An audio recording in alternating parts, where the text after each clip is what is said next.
Welcome to Channel 17, the Town of Colonie Government Channel.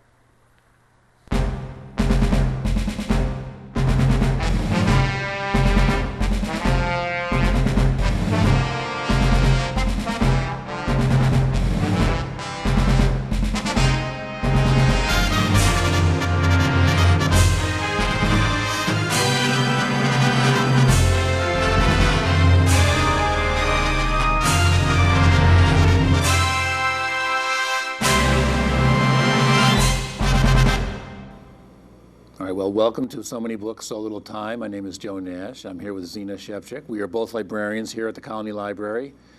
We're going to tell you about some new books in case you don't know the premise. This is show 16. What Zina and I do, we go down to the new book shelf and we go to our technical services department where they're processing all the new books. And we brought a whole bunch up to tell you about. And as usual, Zina will be going first. So Zina. Okay. I like to pick books that aren't necessarily bestsellers or people might not know something about, and things that I want to learn about. So this caught my eye obviously because it's such a big book. It's Dunesbury and the Art of GB Trudeau, Gary B. Trudeau, and it's written by or put together by Brian Walter. And I'm about the same age as Gary Trudeau, and he started his comic strip. It's a editorial cartoons rather than comic strip, because he has a definite political and cultural point of view in his strips. So we're about the same age, and I lived through with him in a way the events that he chronicled in his cartooning, and this is mostly about his art rather than a collection of his strips, his cartoons, because he never claimed to be an artist. He liked graphic design, and that's eventually what he got a master's degree, a higher degree in, was graphic design. But he's not applauded for his art so much as his commentary. But I enjoy this book because it does show some of his cartoons in a larger format that I can read with my old eyes. Now, of course, nothing's coming up that's the cartoons. Rather, they're the other kind of art he does, which is, and he has done, which are posters, and he's even done magazine covers. He's done art for, eventually he did art for things like cups, coffee cups, labels, just all sorts of material. And this enlarges a lot of that materials, so we can really take a look at his artistry. And I found it fascinating to read some of his later strips because I was following his cartoons in the 70s, 80s, and partially in the 90s, and then I just stopped reading them because I couldn't read them in the newspaper. my eyes, I aged as well as he, and so I went back and apparently I went through some of this, and I'm learning a lot about his commentary on obviously the 9/11 and the Iraq War and the Afghanistan War, and people consider him a left-wing cartoonist, very liberal, but he is still present in many newspapers these days.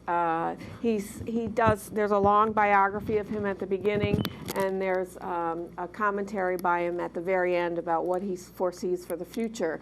But Joe was telling me before the program, when he saw that I picked this book, that our library has some of his other anthologies, some of his anthologies of his strips, his comic Yeah, we have cartoons, some of the older right? ones, but there's a brand new book out, came out the same time as that. It's a collection of 12 or 1,300 of the strips. I think it's arranged chronologically, but it's by character. The book is like 3 times the size of that, and I think it weighs 10 pounds. But we own it. It's called 40 Years of Dunesbury. And actual strips. I learned that Dunesbury, Dune is, the definition of Dune, D-O-O-N-E, is a well-intentioned idiot. And the primary original character was a football player dubbed BD that was based on an actual football player in Yale when Trudeau was there. So I learned a lot from this book as well. So I highly recommend it. It's very unusual and very interesting. All right. Very good. Well, my first book, I think, Zina, this is the third show in a row where I'm starting with a book I'm actually in the middle of reading. So I'm halfway through this book, and so far it has proved quite the read. I'm very interested in it. I'm sort of breezing through it because it's about someone I've read many of his books. It's a brand new, long-awaited biography of J.D. Salinger by Kenneth Slowensky. Now, Kenneth Slowensky is not a literary critic or anything. He's a fan. He runs a website called deadcaulfields.com. Dead Caulfield. So Holden Caulfield's last name. Yes.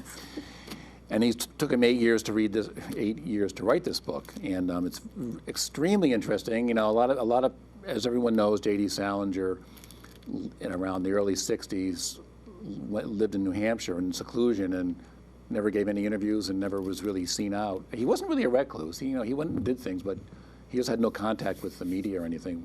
Well, he's in a part of the country where it's relatively easy to stay isolated. But anyway, he's looked up all the sources, and it's really very interesting. I mean, I read Catcher in the Rye probably 10 times, way back between the ages of 17 and 40. We're showing our age here. I know, but Trudeau and Salinger. But so far, I would say the most amazing thing about this book, there's one chapter in here. In fact, it's the longest chapter in the book. It's about his service in World War II. And I didn't know any of this about him. If you remember his famous story for Esme with Love and Squalor, it was about a serviceman who had a nervous breakdown, which is, I think, what happened to him. But briefly, I'll just say, excuse me, he was in the first wave of D-Day. They hit the beach. That was like the fiercest fighting. They fought for... Salinger was? J.D. Salinger was, yes. Wow, I didn't And then know they fought for 25 or 30 straight days, fighting through France. Then his unit, I mean, it was a big giant, the 12th Infantry or something. Then his unit ended up in the Battle of the Bulge, which was a fierce, horrific battle, tons of casualties. Then they had a short rest. Then he was in the first wave of the troops that liberated some of the concentration camps, particularly at Dachau. And then he couldn't go home because he was assigned to the intelligence unit. He was at Nuremberg interrogating prisoners. So then I think he had he had some kind of nervous breakdown. I would think. But after all that, his unit hit the beach on D-Day with 3,100 men. When the war was over, there were 580 survived, and he was one of them. And this chapter is absolutely fascinating. It really tells you a lot about him and some of his stories. And right now I'm at the part where Catcher in the Rye just comes out, so I haven't got to the part where he becomes a recluse. And the other thing that's very interesting about this book, unfortunately, he has a lot of unpublished stories. We only know his one book, 9 stories, for his short stories, I mean. And he describes, because you're able to read these stories if you go to the archives, but the way he describes some of these short stories, they sound so interesting. I'm like, I want to read these stories, but maybe someday they'll be published. But anyway, well, one other thing is he kind of overanalyzes his writing a little bit, but he's writing as a fan. But a lot of the facts of his life, I think, he's done a lot of research and talked to a lot of people, and it's really good so far, particularly if you like Salinger's work, and most of us probably did when we were growing up. So J.D. Salinger by Kenneth Slowensky, brand new book. Zina? Okay, this is kind of a how-to book. It's called Sleep Manual, Training Your Mind and Body to Achieve the Perfect Night's Sleep. It includes an audio CD with relaxation exercises. I've had some sleep problems in my past, and I've read short articles about it. Some things that I've looked at have been too new age to me, but not this. This is it's a small book. It's very light.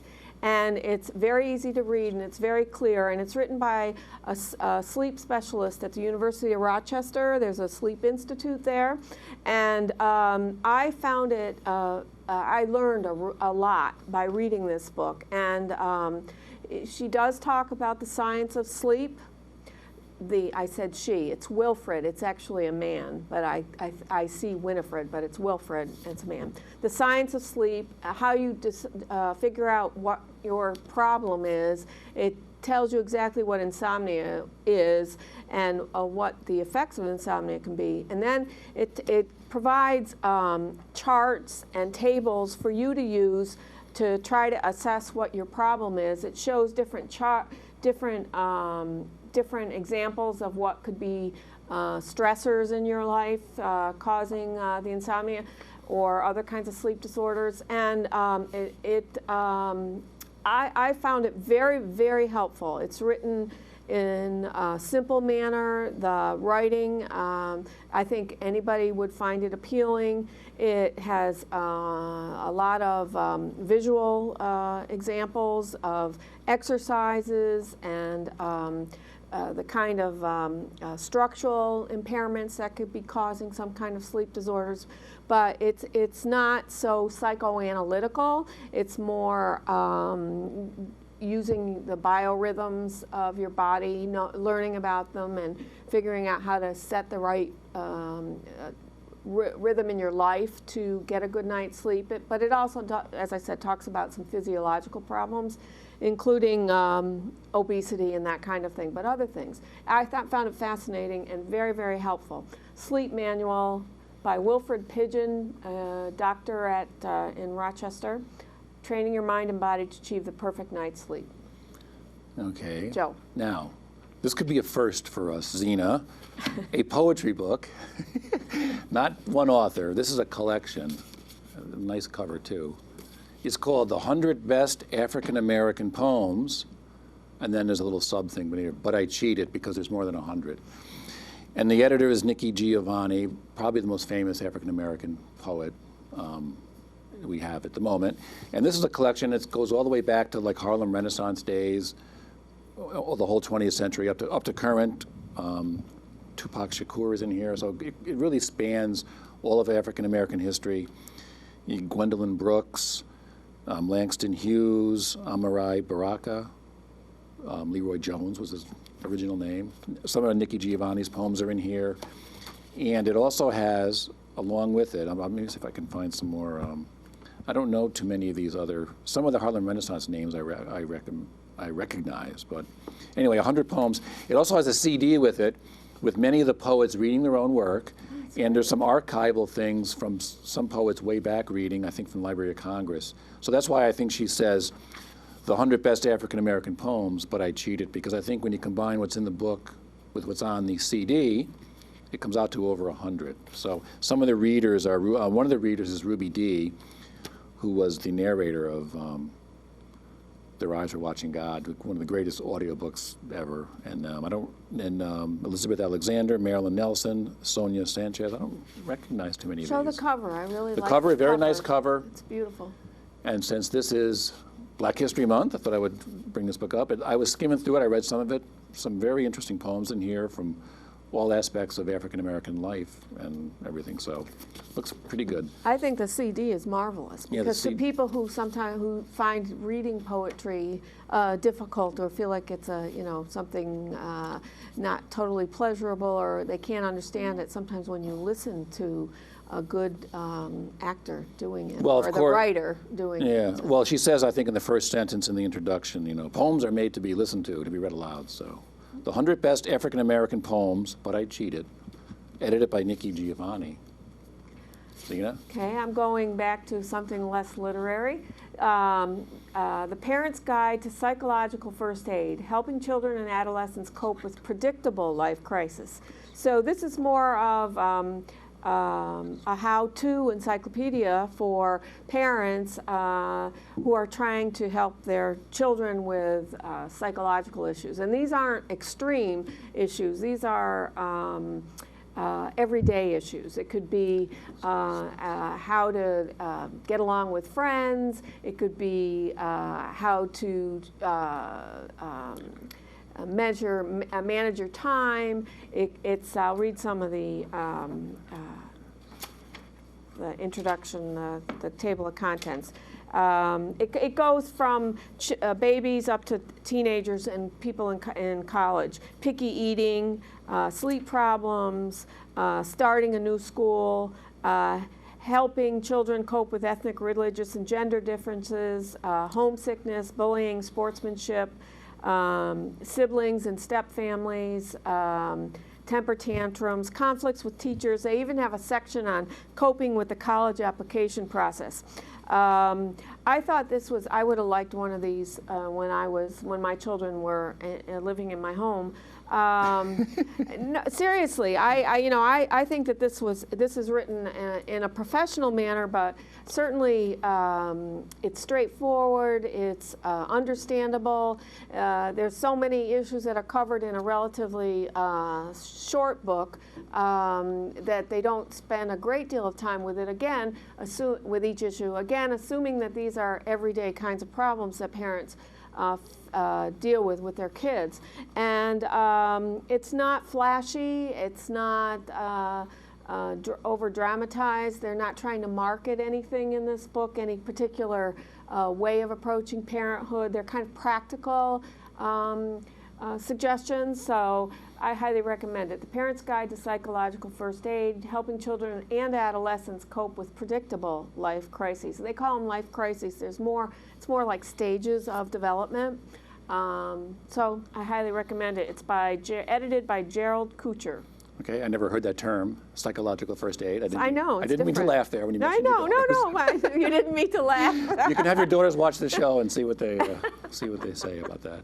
All right, now, you were talking about Gary Trudeau and Dunesbury and baby boomers with his comics chronicling the lives of the baby boomers through the comic strip. Now, here's someone who I think is probably the same age who also chronicles the lives of baby boomers, Ann Beatty, or Beatty, I'm not sure. She's a novelist and short story writer. These are all the stories she put in the, that were published in the New Yorker from 1974 to 2006, but she's written a lot of novels too.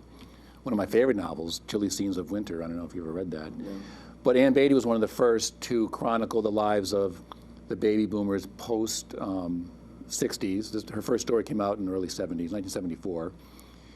Not just in one work. I mean, she sustained chronicling their lives through careers and divorces and kids, and now they're older with their grandparents. I think Ann Beatty right now is in her mid-60s, so she's probably the same age as Trudeau. We have a pattern going here, Joe. This is baby boomer day. And now we have the J.D. Salinger. So Ann Beatty, very influential, besides her stories of chronicling the baby boom generation in sort of this ironic way. She's very influential. She's known for her style, her prose writing. One of the first of the minimalist school, I think they call them. Her and people like Bobby Ann Mason and some of the later John Updike. That's the term they give it, minimalist. There's not these overly flowery descriptions. It's a lot of just, you could say, this ironic detachment about life. But anyway, these are her stories. I think I probably read many of these years ago, and I only read that one novel, but she's a very famous writer and very influential for her style. The first story is from 1974, and the last one's from 2006. So these are all her stories that were published in the New Yorker. It's called The New Yorker Stories, Ann Beatty. Good. Okay, I guess this is a baby boomer day, 1960s day. We don't coordinate, Joe, and I do not. We do not plan together for these shows. You can tell. This is history. Martin Luther King, I thought I'd bring this because it's February, and well, actually Martin Luther King Day was in January, wasn't it? You said this was Black History Month in February. Yes. Okay, Burial for a King, Martin Luther King Jr.'s Funeral, and the Week That Transformed Atlanta and Rocked the Nation by Rebecca Burns. This is a simple telling of the history of every day between the day that King was assassinated. It was April 4th, 1968, That was the end of my first year at college, so it was a big day in my personal history. And then it follows the next 5-6 days up to his actual funeral on April 9th. And she did in-depth interviews with all the important people that surrounded Coretta King and her family, and the president, and all of Martin Luther King's colleagues, and actually talks about how Atlanta, where the funeral was held, was one of the few cities that remained riot-free, chaos-free, during those 5 days, because 100 or more cities in the U.S. actually had riots during that week after his assassination. And it talks about the white mayor of Atlanta and how he worked closely with the King family and Martin Luther King's colleagues, and how they managed to have hundreds of thousands of people come into Atlanta for the funeral, and it all stayed peaceful. It's day by day, hour by hour. It skips from, the Washington press room, the White House press room, and the reporters there, to the Atlanta mayor's, what he was doing, and what Coretta King was doing at the time. And it's short. It's a very easy read, but it's fascinating, because I never actually read. We had television then, obviously, but I don't remember sitting in front of the TV watching any of this. We don't have television. We didn't have television the way we have it now, 24-hour cycles. So I think it's a fine history of the day of his assassination and the few days afterwards. So, Burial for a King by Rebecca Burns. Okay. I remember watching that funeral. Do you? Yes. See, I don't remember that. And when you were in college? I was a freshman in college, so that may be why we weren't watching. I'm sure the college closed at that time. I remember watching it, though, but I was only in 6th grade. So. Yeah, okay. All right. Dig. All right, now, we'll get away from the baby boomers for a while. We'll go to the next generation. Maybe this could be 2 after the baby boomers. This is a new collection from the New Yorker. It's called 20 Under 40. That's 20 authors under 40 years old. So this might be the second generation after the baby boomers. Edited by Deborah Treisman. Now, this is from earlier this year. These were all published in the New Yorker last year on the fiction issue. And these are all authors that I think the New Yorker obviously thinks at the moment they're under 40 years old, but they will be not popular. They'll be famous, or they'll have lasting influence. They did this one time in 1999, and that was 12 years ago. Mm-hmm. And some of the people on the list back then were Jeffrey Eugenides, Michael Chabon, David Foster Wallace, Jhumpa Lahiri are some of the people. So some of the people in this maybe will end up being like them and be famous and very literary, known for their literature. Some of the people in here I have heard of. Gary Scheingart, he's written Absurdistan and Without Something Crazy, an absolutely crazy love story or something. It's on the bestseller list. ZZ Packer I have heard of.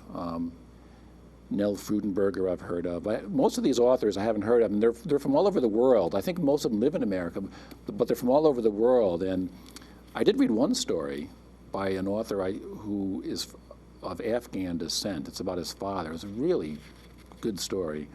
It's called, his name is Ganaw Magenstu. So anyway, 20 under 40, stories from the New Yorker, some of the upcoming, some of the authors who will be popular in the future and have big futures ahead of them. One author on here is sort of also already very famous, Jonathan Safar Foer. He wrote that Everything is Illuminated.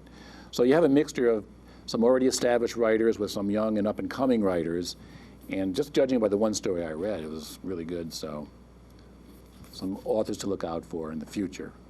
Zina? Okay. I'm departing from Joe's literary stream. Again, this is called The Price of Everything, Solving the Mystery of Why We Pay What We Do by Eduardo Porto. Porter, Eduardo Porter. He's a business journalist, and he's a New York Times editorial writer, and I'm going to read from the reviews. He delivers a popular explication of how supply and demand affect prices. And he talks about there is a price behind every choice that we make, whether we're deciding to have a baby, drive a car, buy a book. We often fail to appreciate just how critical prices are as motivating forces shaping our lives. They said people who liked Freakonomics would like, it's the same audience. It's written very clearly. It's a discussion of why we might pay so much for a cup of coffee at Starbucks when, you know, a block away there's just as good cup of coffee for $1.50, or why China chooses not to address its pollution problems right now while it's trying to build its economy. How energy is actually the most distorted price of anything that Americans pay, and how if we were really assessing the cost of pollution from our cars, we would be paying at least 65 cents a gallon more to remediate the what we're doing to our environment. It talks about things as simple as the cup of coffee versus paying for environmental issues, but it's funny. I found it funny but very illuminating, and so I highly recommend it. It's something different to read, nonfiction. The Price of Everything, Solving the Mystery of Why We Pay What We Do. Okay. The title I couldn't think of by Gary Steingart was Super Sad True Love Story. Super Sad True Love? Super Sad True Love Story. It's on the bestseller list now. Okay, my next book, we'll get away from the literary things for here for a bit. This book, I was just reading some reviews this morning. It looks very interesting. It's called Zoo Story, Life in the Garden of Captives. And what this guy did, Thomas French, he followed around, he went to there's a very famous zoo in Tampa, not the one, the Busch Gardens, but another one. It's called Lowry Park Zoo in Tampa. And he kind of followed the day-to-day operations of several of the animals and the people that are captive. The animals obviously are captive. And some of the people who work there, including the CEO. And he followed them around for like 4 years. I don't know if followed him, but it's a chronicle of what life is like in a big zoo in America. And really good reviews. It sounds very interesting. They brought some elephants over from Africa, and there's a tribe of great apes I think he follows, and then he follows some of the trainers, and the CEO I think is apparently this sort of big money raiser trying to I guess I don't know if they have some financial problems there, but so it's all about what it's like to live and work in a zoo, but it also brings up, from one of the reviews I read, a lot of the paradoxes of what is a zoo? Why do we even have zoos? And then some of the ethical questions. And I read about 5 or 6 reviews that was very, very interesting. It covers a wide range of the goings on at a zoo, and it raises a lot of questions. And I guess it was the review said it was very, very interesting. So he kind of shifts around between the animals, the people who run it, and I guess there's some comparisons too between the people and the animals too. I bet. And the primates. But anyway, Zoo Story, Life in the Garden of Captives, Thomas French. Zina? I have one more I can fit in. Yes, one more.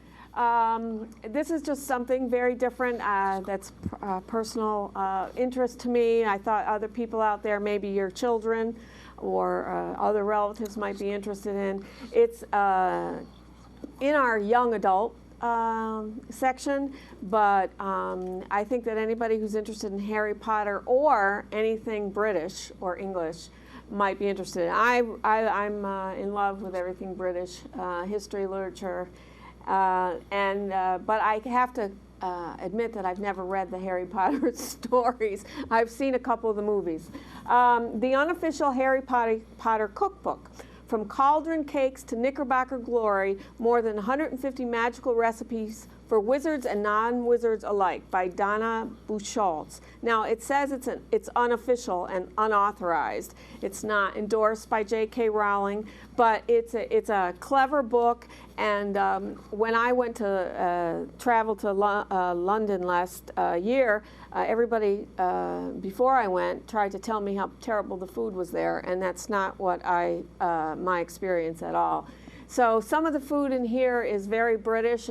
Some of it's very funny. The author relates with every recipe. They connect it to the books and the characters in the Harry Potter series and the movies, and they explain some of the oddities. What to us are oddities. English fried eggs and a gammon of bacon. It explains what a gammon is. It talks about what a crumpet is. And I thought because of our New York Dutch history, this was interesting. There's a recipe for something called Knickerbocker Glory, and apparently it was something that recipe. It looks like a custard. It's a dessert, and it talks about it being a parfait-like dessert that was first recorded in the United States in the 1930s, but instead of taking off here, it found its way across the ocean and became popular in England. And then it talks about how it got its name. Some say from striped knickerbockers, which are pants or stockings, I'm not sure.